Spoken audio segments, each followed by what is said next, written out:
بسم اللہ الرحمن الرحیم۔ جٹ قوم بہت مہمان نواز قوم ہے۔ جٹ قوم کے نہ صرف مرد بلکہ ان کی عورتیں بھی نا بہت بہادر ہوتی ہیں۔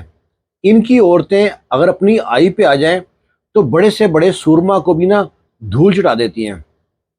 یہ کہانی ہے سیالکوٹ کے پاس ایک چھوٹے سے گاؤں کی، جہاں پہ آصف جٹ نامی لڑکا رہتا ہے۔ آصف کے ماں باپ فوت ہو چکے ہیں۔ آصف اپنے چاچا تایا کے ساتھ رہتا ہے۔ چاچا تائے نے آصف پہ بہت ظلم کیا ہے، اس کی زمین پہ قبضہ کر لیا ہے، اس کو نوکر بنا کے رکھا ہوا ہے۔ یہ بھینسوں کو چارہ ڈالتا ہے، ان کا گوبر اٹھاتا ہے۔ آصف کی ایک خالہ ہے جو آصف سے بہت پیار کرتی ہے، آصف پہ جان چھڑکتی ہے۔ اس کی دو جوان بیٹیاں ہیں۔ وہ سوچتی ہے کہ ایک بیٹی کی شادی آصف سے کر دوں گی تاکہ میری بہن کا جو رشتہ ہے، آخری جو نشانی ہے، وہ مجھ سے جڑی رہے۔ آصف کا جو خالو ہے اس کو آصف زہر لگتا ہے، اس کو دیکھنا پسند نہیں کرتا۔ تو آصف کا جو خالو ہے اس کے جو ڈیرے پہ بھینسیں ہیں 8-10، اور اس کو صادقہ آباد سیالکوٹ سے جانا ہے شادی کے لیے صادقہ آباد، جہاں پہ 15-20 دن کا سٹے ہے، انہیں وہاں رکنا ہے 15-20 دن۔ اور خالو کا نوکر بھاگ گیا ہے۔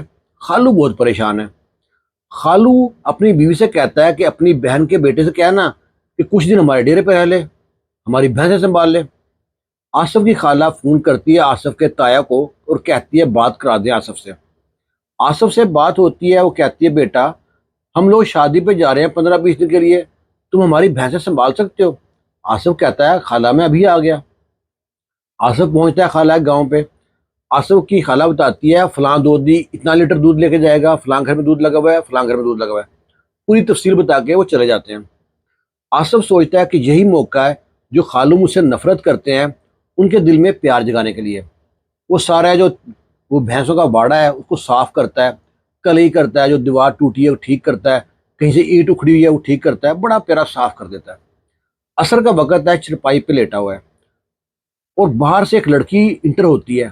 لڑکی نے ہاتھ میں ڈول پکڑا ہوا ہے۔ لڑکی انتہائی خوبصورت، حسین و جمیل، لمبی چوڑی، جس طرح جٹیاں ہوتی ہیں ایسی لڑکی ہے۔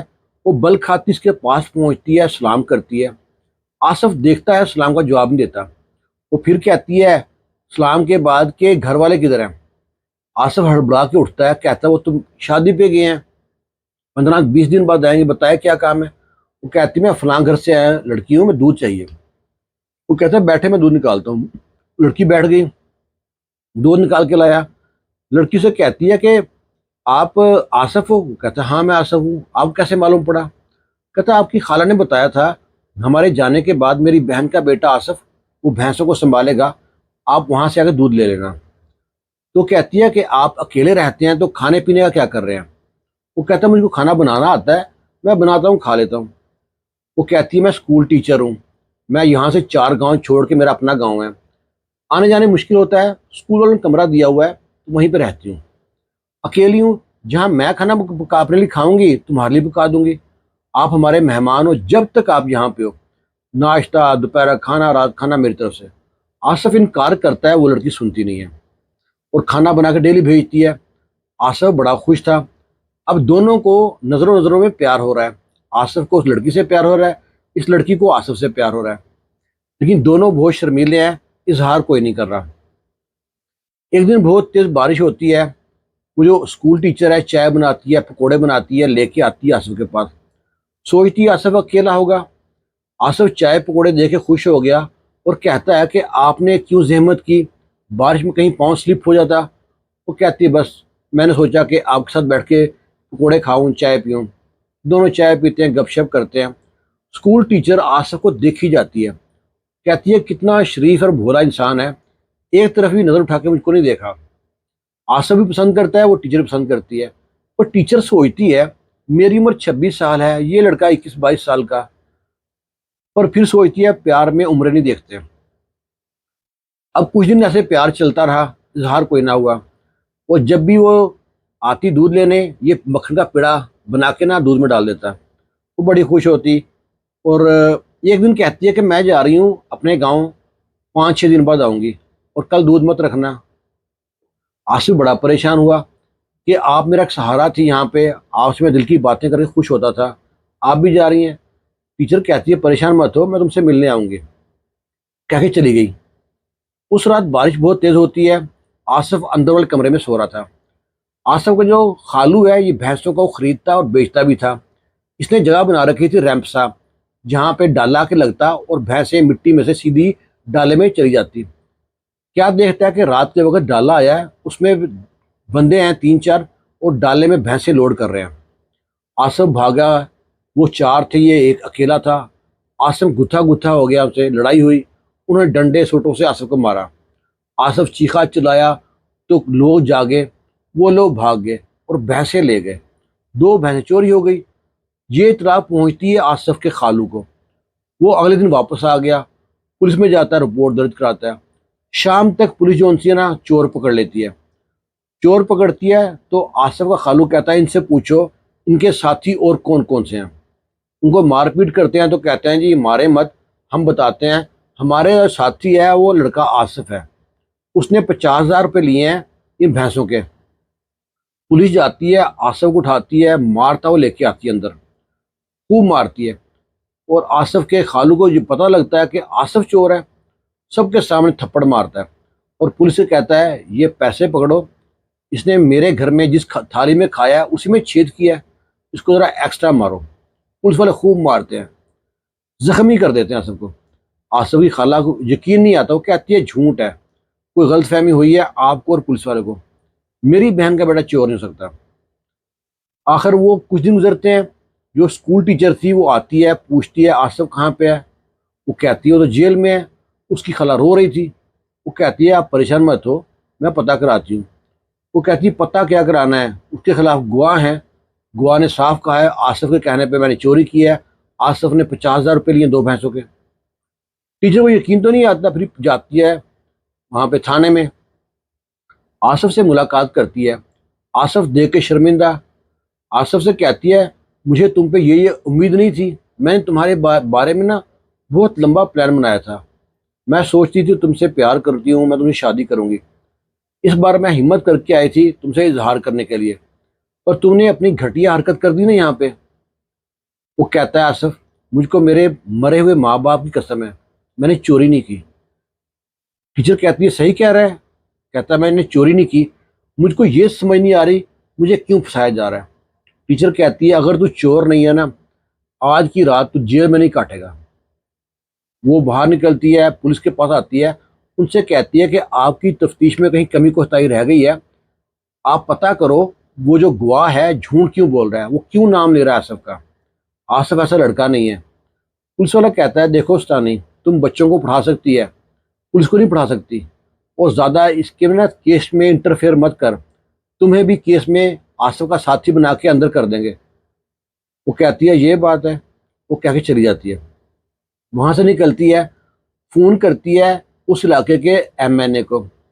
ایم این اے اس کا کیسے واقف تھا، اس کی ڈیوٹی لگتی ہے لڑکی کی ایک بار پولنگ اسٹیشن پہ جب الیکشن ہو رہے تھے، اس پولنگ اسٹیشن پہ مخالف پارٹی کی عورتیں ڈبہ چینج کر رہی تھی جو پولنگ بوتھ کے اندر رکھا ہوتا ہے، تو اس نے ڈبہ روکا، گتھم گتھا ہوئی، انہوں نے اس لڑکی کو مارا، اس نے ڈبہ چوری نہ ہونے دیا۔ اور وہاں پہ جو اس ٹائم ایم این اے نہیں تھا، بعد میں ایم این اے بن گیا، وہ بندہ وہاں پہ آتا ہے اور اس لڑکی کو تھینک یو کرتا ہے، شکریہ ادا کرتا ہے اور اپنا پرسنل نمبر دے کے جاتا ہے، کہتا ہے بیٹا یہ نمبر میرا پرسنل ہے، کبھی بھی کام ہو اس نمبر پہ رابطہ کرنا۔ اب یہ اسکول ٹیچر فون کرتی ہے ایم این اے صاحب کو، اپنا تعارف کراتی ہے، اسکول وہ کہتا ہے ٹھیک ہے بتاؤ لڑکا کون ہے کہاں پہ، بتاتی سارا واقعہ، ایسے میرا ایک عزیز ہے اس کو پولیس نے بند کر لیا ہے جھوٹے کیس میں۔ پوچھتا ہے کون سا تھانہ ہے، بتاتی فلانا تھانہ ہے۔ وہ فون کر کے کہتا ہے اس لڑکے کو بند کیے ہوئے جھوٹا ہے، پتہ کرو اصل سچائی کیا ہے، گواہ کو پوچھو۔ پولیس گواہ کو مارتی ہے، پیٹتی ہے، گواہ توتے کی طرح فرفر بکتا ہے۔ گواہ کہتا ہے جو اس لڑکے کا خالو ہے اس نے پیسے دیے تھے بھینس چوری کرنے کے لیے، کہ اس لڑکے پہ الزام آئے گا، مجھ کو یہ لڑکا گھر میں پسند نہیں ہے۔ وہ کہتے ہیں یہ کیا بات ہے، پولیس جاتی ہے اس کے خالو کو اٹھا کے لاتی ہے، اسے کہتی ہے تو نے کیوں اس پہ الزام لگوایا۔ خالو کو معلوم پڑا کہ سب کو معلوم پڑ چکا ہے، تو خالو سے کہتا ہے مجھ کو یہ لڑکا ایک آنکھ بھی اچھا نہیں لگتا، مجھ کو زہر لگتا تھا، کیونکہ جو میری بیوی ہے اپنی ایک بیٹی کی شادی اس کے ساتھ کرنا چاہتی ہے، میں نے سوچا کہ اس سے اچھا موقع نہیں ملے گا. ہم نے اس کو پھنسایا. ہم کو معلوم تھا کہ یہ پھنس جائے گا, جو میری بیوی ہے اس سے متنفر ہو جائے گی اور جان چھوٹ جائے گی. ہمیں کیا معلوم تھا کہ اس کے بہت لمبے ہاتھ ہیں, کہیں دور تک سلام دعا ہے. اب نہ جب اس کی بیوی کو معلوم پڑا, آصف کی خالہ کو, وہ اپنے شوہر سے کہتی ہے آپ نے کتنا گھٹیا کام کیا, ایک بن ماں باپ کے بچے سے آپ نے اتنا بڑا بدلہ لیا ہے. آپ کو ذرا خیال کرنا چاہیے تھا, وہ بیچارہ بھولا ہے, باقی لوگوں کی طرح چلاک نہیں ہے. اور پھر وہ لڑکی آتی ہے, شام سے پہلے آصف کو تھانے سے باہر نکالتی ہے, اور پھر اس کی خالہ سے کہتی ہے کہ میں اس لڑکی آپ کے جو بیٹا ہے خالہ بہن کا, اسے شادی کرنا چاہتی ہوں. پھر لڑکی اپنے گھر سے کچھ لوگ آتے ہیں اور وہاں پہ اس کا نکاح ہو جاتا ہے, شادی ہوتی ہے, رخصتی ہوتی ہے, وہ اپنے گھر لے آتی ہے لڑکی. وہ لڑکی پوچھی تمہارا کو گھر جائیداد مکان کچھ ہے؟ وہ کہتا سب کچھ ہے پر میرے چاچے تائے نے قبضہ کر رکھا ہے. کہتا ہے آج ان کے بعد قبضہ نہیں رہے گا, بس آج کی رات گزار لے, صبح تیرے چاچے تائے تیری زمین کے کاغذات گھر پہ لے کے آئیں گے. آصف حیران کہ میں نے کس توپ سے شادی کر لی ہے. صبح ہوتی ہے, وہ فون کرتی ہے ایم این اے کو, ساری بات بتاتی ہے کہ میرا شوہر ہے, اس کی زمین جائیداد قبضہ کر رکھا ہے. پھر وہ ایم این اے بندے بھیجتا ہے اپنے, چاچے تائے زمین کے کاغذات بنا کے, مکان کاغذات لے کے پہنچ جاتے ہیں اس گاؤں میں. پوچھتے پھرتے ہیں کہ آصف کہاں رہتا ہے. وہ بتاتے ہیں فلاں جگہ پہ استانی ہے, اس نے شادی کی ہے, وہاں پہ رہتا ہے. وہاں پہنچ کے دروازے پہ دستک دیتے ہیں. آصف دروازہ کھولتا ہے, اس کے چاچے تائے گلے لگاتے ہیں, ماتھا چومتے ہیں, آصف کو کاغذ دیتے ہیں زمین کے اور مکان کے, اور وہاں سے چلے جاتے ہیں. تو اس لیے کہتے ہیں نا, جٹ ایک نا مہمان نواز اور بہادر قوم ہے, اور جٹیاں اس سے بھی بہادر ہیں. جٹی اپنی آئی پہ آ جائے نا تو بڑے سے بڑے سورما کو بلی کی بلی بنا دیتی ہے. تو ایسے واقعے سننے بہت کم آتے ہیں. آپ کو یہ واقعہ کیسے لگا؟ اگر آپ کو اچھا لگتا ہے تو اس کو شیئر کریں, کمنٹس کریں, اس سے ہماری حوصلہ افزائی ہوتی ہے. اللہ حافظ.